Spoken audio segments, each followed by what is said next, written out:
আসসালামু আলাইকুম, সবার কি অবস্থা? আই হোপ সবাই ভালো আছেন। আমার স্ক্রিনে থাকা মানুষটিকে আপনারা যারা রায়পুরার আছে অনেকে চিনতে পারতেছেন। আমি তাকে নিয়ে আজকে কথা বলবো। আমি রায়পুরা নিয়ে, আমার গ্রাম, জেলা এসব নিয়ে আমি কখনো ভিডিও বানাই নাই, কিন্তু আজ পুনিশ স্যারের জন্য আমি আজকে ভিডিও বানাইতেছি।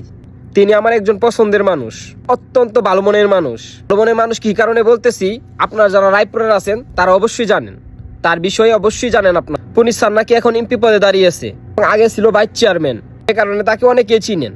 আর সবচেয়ে বড় কথা হলো অনেকজন টিচার হিসাবে অনেকে চিনেন তাকে। আর আমিও একজন তার ছাত্র। তার ছাত্র অনেক জায়গার মধ্যেই আছে, আর ছাত্ররা খুব ভালোভাবেই জানে তিনি কিরকম মানুষ, মন মানসিকতা কিরকম। তিনি হয়তো বা রূপ দেখানো সাহায্য করে মানুষকে, তিনি রূপ দেখানো সাহায্য করে না মানুষকে।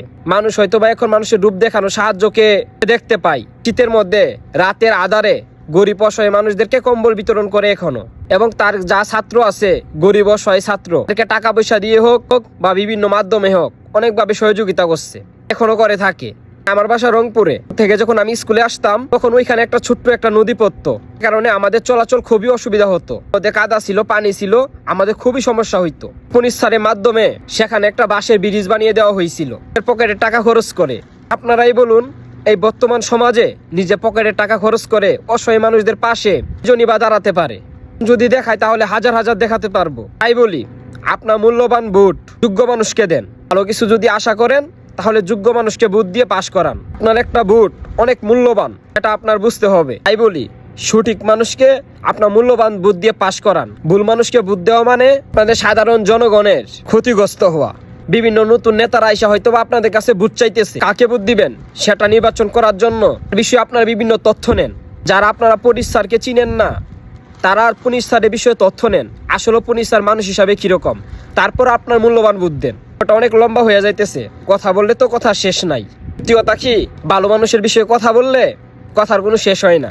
বলি, একজন ভালো টিচার হিসাবে ওনাকে চুজ করুন, একজন ভালো ব্যক্তি হিসাবে তাকে চুজ করুন, ভালো মনে মানুষ হিসাবে তাকে চুজ করুন। আপনাদের একজন ভালো এমপি যদি চান তাহলে তাকে চুজ করুন, কিনা জনগণের উপকারে আসবে, অসহায় মানুষদের পাশে দাঁড়াবে, যার ভিতরে কোনো অহংকার থাকবে না। আপনাদের কাছে অনুরোধ করি, তাকে ভোট দিয়ে আপনারা পাশ করান। যারা তাকে ভোট দিতে চাইতেছেন না তাহলে আপনার তার বিষয়ে খবর নেন। অবশ্যই আমি মনে করি হলে আপনি বুঝতে পারবেন অনেকে আপনার ভোটের যোগ্য কিনা। আজকের কথাগুলো এ পর্যন্তই। আপনাদেরকে আমি অনুরোধ করি, পুনিশ স্যারকে জয়লাভ করাতে আপনি সাহায্য করুন। আপনার মূল্যবান ভোট ভুল মানুষকে দিয়ে জীবন যাতে পস্তাইতে না হয়